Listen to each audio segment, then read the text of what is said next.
Hello aspirants, welcome to जोगता academy. आज हम एक नया इनिशिएटिव शुरू करने जा रहे हैं। हम जो भी करंट अफेयर्स में इम्पोर्टेंट टॉपिक्स हैं वो डिस्कस करेंगे, बट सिर्फ current affair point of view के साथ डिस्कस नहीं करेंगे। हम उसको स्टैटिक सब्जेक्ट के साथ भी लिंक करेंगे। तो आज का जो टॉपिक है वो है इलेक्शन एंड ईसीआई। ये पॉलिटी का टॉपिक है, जीएस2 का। अब ये टॉपिक हम डिस्कस क्यों कर रहे हैं ये जानना बहुत जरूरी है। ये टॉपिक हम इसीलिए डिस्कस कर रहे हैं बिकॉज इलेक्शन होने वाले हैं in UP, Punjab, Uttarakhand, Manipur as well as Goa. तो ये 5 स्टेट्स में इलेक्शन होने जा रहे हैं। एसएलए के, स्टेट लेजिस्लेटिव असेंबली के, मार्क्ड भी है in the map Punjab, Uttarakhand, UP, Manipur and Goa. तो इसको डिस्कस किस वजह से कर रहे हैं, दैट इज ऑल्सो इम्पोर्टेंट। अब इलेक्शन होता क्या है वो जानना बहुत जरूरी है। Election is the process. First thing which you need to remember that election is the process in which we people elect a representative which later on forms the government। हम क्या कर रहे हैं, इस इलेक्शन प्रोसेस से vote करके एक representative choose करते हैं जिस एरिया में हम रह रहे हैं, और वो रिप्रेजेंटेटिव्स बाद में जाके गवर्नमेंट फॉर्म करते हैं। इस प्रोसेस को बोलते हैं इलेक्शंस। ये चीज का ध्यान रखना है, ये जो इलेक्शन प्रोसेस है ये रेगुलर इंटरवल पे होता है। जैसे कि in India this is happening after 5 years, चाहे वो सेंटर की बात हो या चाहे वो स्टेट लेजिस्लेचर की बात हो। तो इलेक्शंस क्या होता है, elections is the mechanism by which people can choose their representatives at regular intervals and change them whenever they want to। और इस प्रोसेस को हम क्या बोलते हैं, इलेक्शंस। अब जो इलेक्शन प्रोसेस है for a government is imperative method in a democratic system. अब इलेक्शंस की बात कर ली, अब ये जान लेते हैं इलेक्शंस कितने टाइप के होते हैं विद रिस्पेक्ट टू इंडिया। तो इंडिया में अगर बात करें, जनरल इलेक्शंस होते हैं, लेजिस्लेटिव असेंबली के इलेक्शंस होते हैं, लोकल बॉडी इलेक्शंस होते हैं, और कुछ और इलेक्शंस होते हैं जो इंपॉर्टेंट है, जैसे कि राज्यसभा की इलेक्शंस, स्टेट लेजिस्लेटिव काउंसिल की इलेक्शंस और बाई इलेक्शंस। बाई इलेक्शंस कब होते हैं, जब जो सीट होल्डर है, जिसने सीट का रिप्रेजेंटेटिव है, उसकी डेथ हो जाए, वो रिजाइन कर दे या उसको डिस्क्वालीफाई कर दिया जाए अंडर एंटी डिफेक्शन लॉ। तो ये 3 कंडीशन में बाई इलेक्शंस होते हैं। मतलब ये 5 साल से पहले ही हो जाएंगे, 5 साल का टेन्योर खत्म होने से पहले ही बाई इलेक्शंस हो जाएंगे। अब हम आते हैं जनरल इलेक्शंस पे। जनरल इलेक्शंस होते हैं जब लोकसभा के इलेक्शंस होते हैं। लोकसभा क्या है, Lok Sabha is the lower house of the parliament. अब लोकसभा में हमारे पास अकॉर्डिंग टू द कॉन्स्टिट्यूशन है 552 सीट। हमारे कॉन्स्टिट्यूशन ने इसकी मैक्सिमम स्ट्रेंथ 552 फिक्स की है, बट हमारे पार्लियामेंट के हिसाब से जो प्रेजेंट स्ट्रेंथ है वो है 545। इस 545 में से जो 543 सीट्स हैं, और इसमें से जो 2 सीट्स हैं वो है एंग्लो इंडियंस की। ये एंग्लो इंडियंस को नॉमिनेट करता है प्रेसिडेंट। जो प्रेसिडेंट ऑफ इंडिया है वो नॉमिनेट करते हैं इन 2 लोगों को। और जो 543 सीट्स है, इन्हीं के लिए हम क्या करवाते हैं, इलेक्शंस करवाते हैं, और इन्हीं रिप्रेजेंटेटिव्स को चूज करके क्या बन जाती है, गवर्नमेंट बन जाती है। अब गवर्नमेंट बनाने के लिए कम से कम जो भी पार्टीज पार्टिसिपेट कर रही है इलेक्शंस में, उनको 50% से ज्यादा सीट सिक्योर करनी पड़ेगी। अगर हम 543 की बात करें तो 272 के अराउंड सीट्स सिक्योर करनी पड़ेगी, तभी वो जो पार्टी है वो गवर्नमेंट फॉर्म कर सकती है। अब जो पार्टी फाइनली जीत जाएगी, उस पार्टी का जो लीडर होगा उसको बोलेंगे हम प्राइम मिनिस्टर। सेम चीज फॉलो होती है in legislative assembly of the state. उसमें जो इलेक्शंस हैं वो स्टेट के अंदर होंगे, और जो हमारे पास लोग होंगे इलेक्टेड, वो डिफरेंट डिफरेंट कॉन्स्टिट्यूएंसी को बिलोंग करेंगे स्टेट के अंदर। जो पार्टी जीतेगी उसका जो लीडर होगा he will be called the CM of the state. In case कोई भी पार्टी नहीं जीतती तो दो पार्टीज, तीन पार्टीज मिलके क्या बना सकती है, कोलिजन गवर्नमेंट।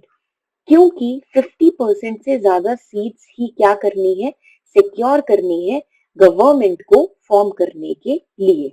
अब नेक्स्ट जो बात आती है वो ये बात आती है जो हमने डिस्कस करनी है कि राज्यसभा की इलेक्शंस में ऐसा क्या होता है। तो राज्यसभा के जो इलेक्शन है, जो राज्यसभा के रिप्रेजेंटेटिव है उनको हम इलेक्ट करते हैं बट इनडायरेक्टली।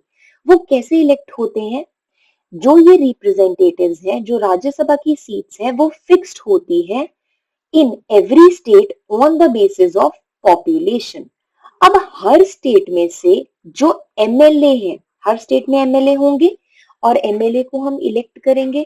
जो ये हर स्टेट का एमएलए है, एमएलएज होंगे, ये एमएलएज आगे लोगों को भेजेंगे, रिप्रेजेंटेटिव्स को इलेक्ट करके भेजेंगे, that will become the part of Rajya Sabha. तो ये राज्यसभा के बारे में जानना जरूरी है। अब हम आते हैं कि ये वाले जो सारे इलेक्शंस हमने जिनकी बात करी है इनको करवा कौन रहा है। So election commission is the body which is conducting all the elections at the level of center and at the level of the state. तो पढ़ते हैं, election commission is the federal body of the India which is enacted under the provision of the constitution, responsible for monitoring and administering all electoral processes of India. This body is responsible for ensuring elections are free and fair without any bias. तो election commission of India ऐसी body है जो ये सारे elections करवाने के लिए responsible है। अब हम आते हैं नेक्स्ट टॉपिक पे कि इलेक्शंस की कॉन्स्टिट्यूशनल प्रोविजन क्या है। तो इलेक्शंस मेंशन कहां पे है, इलेक्शंस मेंशन है पार्ट 15 ऑफ द कॉन्स्टिट्यूशन में। जो भी आर्टिकल्स पार्ट 15 के साथ डील करते हैं that are related to the election process. कौन कौन से आर्टिकल है, देखो स्टार्ट होता है आर्टिकल 324 से ही। आर्टिकल 324 ये क्लियरली बोल रहा है कि जो इलेक्शन कमीशन है उसके पास सारा का सारा कंट्रोल है क्या करवाने के लिए, इलेक्शंस कराने के लिए। और उसको ये कंट्रोल दिया किसने है, कॉन्स्टिट्यूशन ने। तो कॉन्स्टिट्यूशन के हिसाब से election commission is responsible for conducting the elections. तो ये चीज याद रखनी है। और कौन से आर्टिकल्स है, जैसे कि article 325, 326, 327, 328, 329, these all articles are associated with the election process। तो इस चीज को याद रखना है। अब हम आगे चलते हैं। अब हम आते हैं ईसीआई पे, election commission of India. Election commission of India के 24th जो चीफ इलेक्शन कमिश्नर है वो है सुशील चंद्र। याद रख सकते हो आप, जानना भी आपको जरूरी है कि जो 24th सीईसी है इंडिया में एट प्रेजेंट वो है सुशील चंद्र। अब नेक्स्ट चीज जो आपको ध्यान रखनी है कि जो इलेक्शन कमीशन ऑफ इंडिया है वो एक ऑटोनमस बॉडी है। बट ये ऑटोनमस बॉडी है किसके अंदर, this body is under ministry of law and justice. Election commission एक ऑटोनमस बॉडी है and it is under the ministry of law and justice. और आर्टिकल 324 क्या कर रहा है, प्रोवाइड कर रहा है हमारे पास इलेक्शन कमीशन को जो सारे इलेक्शंस को देखेगा, चाहे वो पार्लियामेंट के हो, चाहे वो स्टेट लेजिस्लेचर के हो, चाहे वो प्रेसिडेंट के हो, चाहे वो वाइस प्रेसिडेंट के हो, या कोई भी इलेक्शंस हो, हमारा election commission is responsible for that. Article 324 of the Constitution provides that the power of the superintendence, direction and the control of election to the Parliament, State Legislature, Office of the President of India, the Office of Vice President shall be vested in Election Commission. thus जो election commission है वो एक all India body है। याद रखना है, ये बहुत इंपॉर्टेंट है क्योंकि ये सारे इलेक्शंस करवा रहा है। तो जो इलेक्शन कमीशन है वो क्या है, वो एक ऑल इंडिया बॉडी है in the sense that it is common to both centre as well as the state government. All India body क्यों है, क्योंकि वो सेंटर और स्टेट दोनों के इलेक्शंस को करवा रहा है। जो ईसीआई का हेड ऑफिस है या फिर हेडक्वार्टर है वो न्यू दिल्ली में है। इस चीज को याद रखना है। अब आगे प्रोसीड करते हैं। कॉम्पोजिशन, इलेक्शन कमीशन की कॉम्पोजिशन बहुत ज्यादा इंपॉर्टेंट है। इलेक्शन कमीशन की कॉम्पोजिशन है क्या, इलेक्शन कमीशन में होने चाहिए 1 CEC, एक बंदा होना चाहिए जो CEC है। क्या है वो, चीफ इलेक्शन कमिश्नर, प्लस 2 और होने चाहिए 2 मोर election commissioners.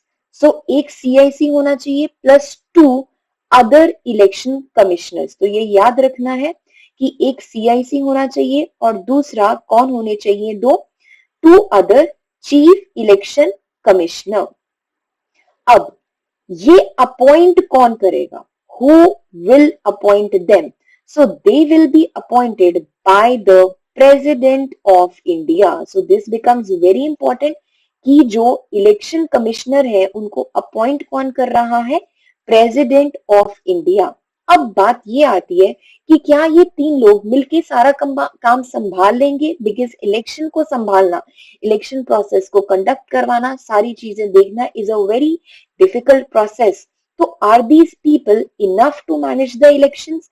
So the answer is it can be yes, it can be no, but जो हमारे पास चीफ इलेक्शन कमिश्नर्स हैं उनके कहने पे रीजनल कमिश्नर्स को अपॉइंट करा जा सकता है, बट अपॉइंट फिर से प्रेसिडेंट ही करेगा after consultation with the election commission. अगर लगा तो बना सकते हैं रीजनल कमिश्नर्स अगर जरूरत लगी, अदरवाइज जरूरत नहीं होगी। मतलब एज ही में consider necessary to assist the election commission। अब जो हमारी कंडीशन और जो टेन्योर है इलेक्शन कमिश्नर्स का वो क्या है, वो पता होना चाहिए। क्या हमारे पास इसकी सर्विस का कंडीशन है और क्या टेन्योर है। तो ये वाली सारी चीजें, क्या कंडीशन ऑफ सर्विस होगी या फिर क्या टेन्योर ऑफिस होगा, वो डिटरमाइन करेगा प्रेसिडेंट ही। तो ये याद रखना है, कंडीशन ऑफ सर्विस प्लस जो टेन्योर है that will be determined by the president. तो इस स्लाइड में हमने क्या करा है, एक chief commissioner plus 2 election commissioners होंगे। अपॉइंट कौन करेगा, प्रेसिडेंट करेगा। रीजनल कमिश्नर्स को अपॉइंट करा जा सकता है अगर सूटेबल लगे, अगर नेसेसिटी लगे कि हाँ करना चाहिए, वर्कलोड बढ़ रहा है तो अपॉइंट कर लेंगे, बट अगेन अपॉइंट करेगा हमारा प्रेसिडेंट ही। टेन्योर और condition of service will be determined by president. अब जो इलेक्शन कमिश्नर्स हैं इनकी जो टर्म है वो होती है 6 साल या फिर up to age of 65 years, जो भी चीज पहले आती है। कॉन्स्टिट्यूशन में जो मेंबर्स हैं इलेक्शन कमिश्नर्स तो समझ में आ गए, बट सिर्फ इलेक्शन कमिश्नर्स नहीं होंगे, इलेक्शन कमीशन में और भी लोग होंगे। तो उन मेंबर्स के रिलेटेड कुछ भी नहीं बताया, तो ये इंपॉर्टेंट है। 6 इयर्स एज है बट जो मेंबर्स हैं उनके बारे में कुछ नहीं बताया। अब आते हैं सैलरी एंड अलाउंसेस। सैलरी और अलाउंसेस जो चीफ इलेक्शन कमिश्नर है उसकी होगी, चीफ इलेक्शन कमीशन की जो सैलरी होगी that will be equal to जज of Supreme Court. Chief election commissioners या फिर जो दूसरे 2 इलेक्शन कमिश्नर्स हैं इनकी जो सैलरी होगी, जो अलाउंसेस होंगे या फिर और भी जो एक्स्ट्रा चीजें मिलती है वो सारी सिमिलर होंगी टू द जज ऑफ सुप्रीम कोर्ट। ये इंपॉर्टेंट है, इसको याद रखना है। Salary and allowances, the chief election commissioner and the other 2 election commissioners have equal powers and receive equal salaries, allowances and other perks similar to those of judge of Supreme Court. अब हम next very important point पे आते हैं, that is removal. कि भैया अब removal कौन करेगा? अपॉइंटमेंट तो प्रेसिडेंट ने करी थी, तो अब रिमूव कौन करेगा और कैसे रिमूव होगा? सबसे ज्यादा इंपॉर्टेंट चीज कि अगर रिमूव करना भी है तो रिमूव करने का क्राइटेरिया क्या होगा? तो रिमूवल कैसे होगी? कॉन्स्टिट्यूशन ने ये चीज बोली है कि जो चीफ इलेक्शन कमिश्नर को रिमूव करना है वो बिना मतलब से नहीं कर सकते।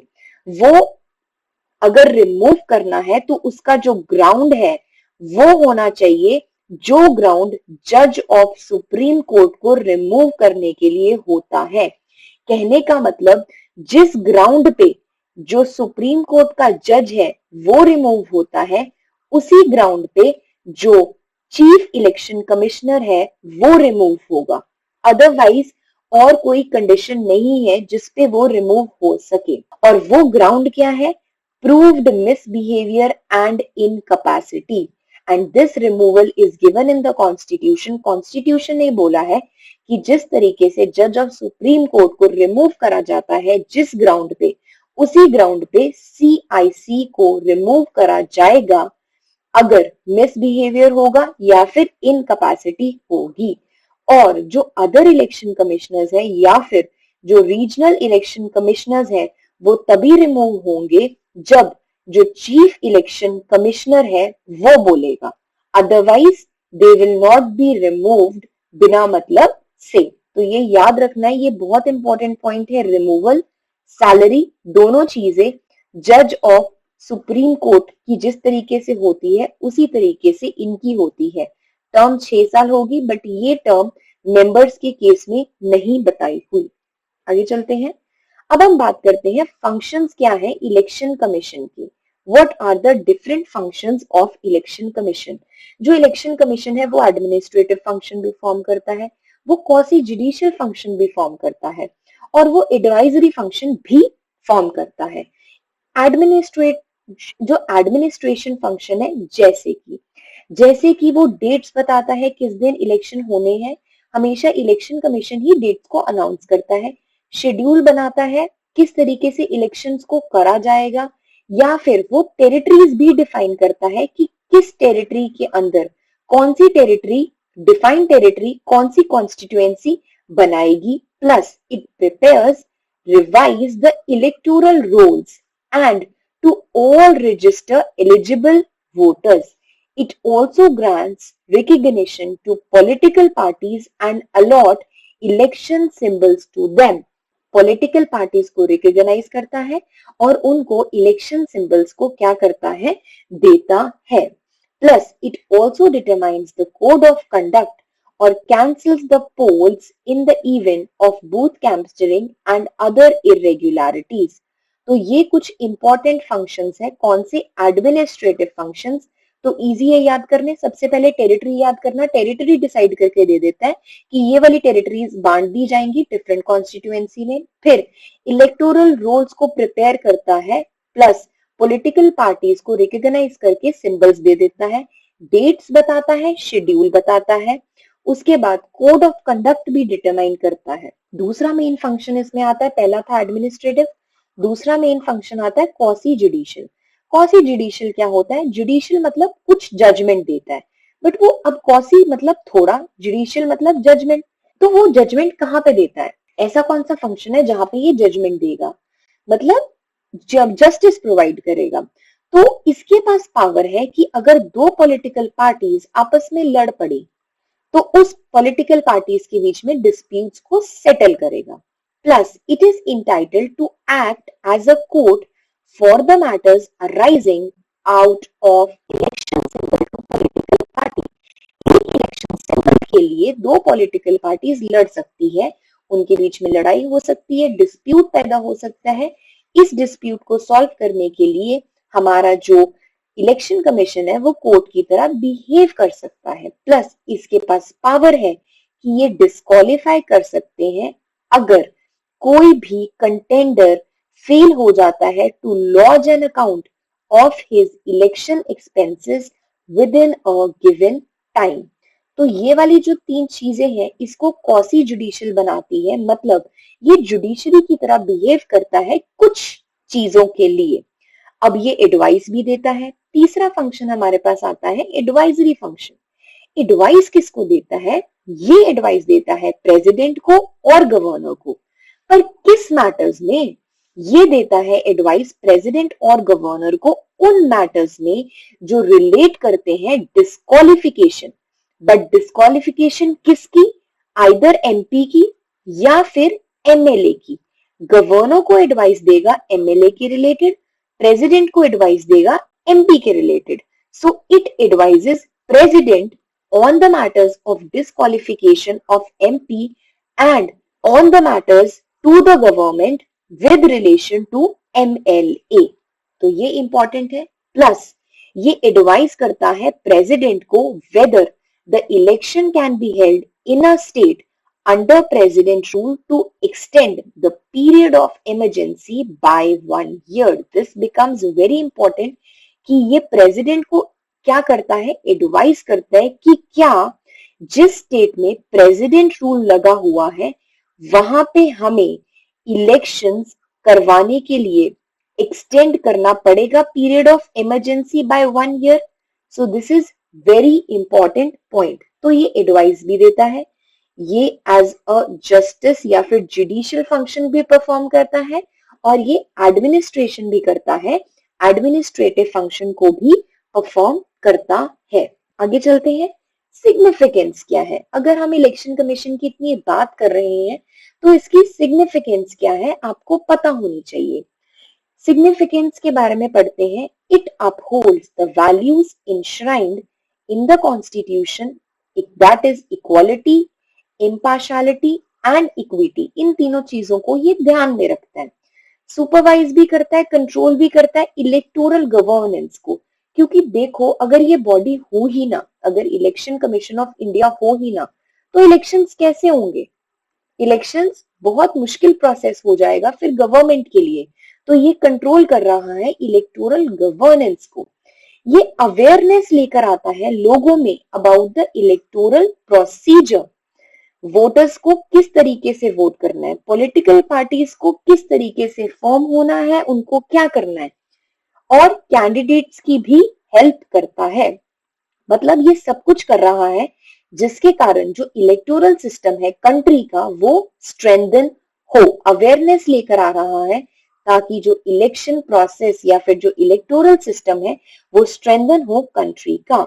Next point is very important point. ये इंश्योर करता है पार्टिसिपेशन, बट किन की participation? All the eligible citizen. Eligible मतलब जो 18 ईयर से ऊपर वाले हैं, eligible citizen in the electoral process is an inclusive voter centric and voter friendly environment.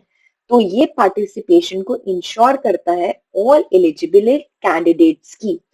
तो सिग्निफिकेंस में ये कुछ चीजें हैं जो आपको ध्यान रखनी है कि अगर ECI नहीं होगा तो फिर it will be very difficult for the election process to conduct. अब एक चीज आपको याद रखनी है कि क्या कोई अमेंडमेंट्स या कोई सजेशन दिए गए थे इलेक्शंस, जो फिर इलेक्शंस कंडक्ट करे जाते हैं इलेक्शन कमीशन के, उसकी जो फंक्शनिंग है उसमें। तो एक कमेटी बनी थी, दैट वाज जस्टिस तरकुंडे कमेटी, जिसने रिकमेंड करा था कि जो इलेक्शन कमिश्नर की जो अपॉइंटमेंट हो रही है on the advice of the committee comprising Prime Minister, Lok Sabha, Opposition Leader and Chief Justice of India। इसने कहा था कि जो EC इलेक्शन कमिश्नर की जो अपॉइंटमेंट हो रही है वो होनी चाहिए कमेटी की एडवाइस पे। वो कमेटी में कौन होगा? Prime minister. प्राइम मिनिस्टर के साथ होगा जो भी ऑपोजिशन लीडर है, leader of opposition in Lok Sabha, plus CGI। ये तीन लोग एक कमेटी बनाएंगे। वो जो तीन लोग हैं they will advise for the appointment of election commissioner. ये याद रखनी है चीज। और जो हमारी सेकंड ARC है, जो सेकंड ARC है उसकी रिपोर्ट आई थी, उसमें उन्होंने कहा था कि ये जो कमेटी की बात कर रहे हैं उसमें उन्होंने कहा कि additionally recommended that law minister और जो डिप्यूटी चेयरमैन ऑफ राज्यसभा है उसको भी इंक्लूड कर ले कॉलेजियम में। मतलब ये जो पीएम है, जो लोकसभा का लीडर ऑफ ऑपोजिशन है और जो सीजीआई है, इसके साथ डेप्यूटी चेयरमैन किसका, राज्यसभा का, प्लस साथ में लॉ मिनिस्टर, इन 5 लोगों को मिलाकर एडवाइस देनी चाहिए इलेक्शन कमिश्नर्स को, क्या करने के लिए, सिलेक्ट करने के लिए, अपॉइंट करने के लिए। So this was some of the recommendations which were mentioned by various people for the amendments in Election Commission of India। अब कंक्लूड करते हैं टॉपिक को। जो इलेक्शन कमीशन है वो बहुत ज्यादा इंपॉर्टेंट है हमारे लिए। क्यों इंपॉर्टेंट है? Because this is a bulwark of Indian constitution. क्योंकि ये सिर्फ फ्री और फेयर इलेक्शंस के लिए रिस्पॉन्सिबल नहीं है, हमने अभी पढ़ा, ये एक क्वासी जुडिशियल फंक्शन भी कर रहा है, ये एक एडवाइजरी फंक्शन भी कर रहा है। तो ये सिर्फ इलेक्शंस को ही नहीं देख रहा, बट ये क्वासी जुडिशियल फंक्शंस और साथ में एडवाइजरी फंक्शंस भी कर रहा है, which is making this particular autonomous body as important. So election commission is the bulwark of Indian constitution. It is not only responsible for conducting free and fair elections, but it also renders a quasi-judicial function between different political parties as well as ruling governments. So, this was today's topic. I hope you liked the video. Thank you so much. Stay connected.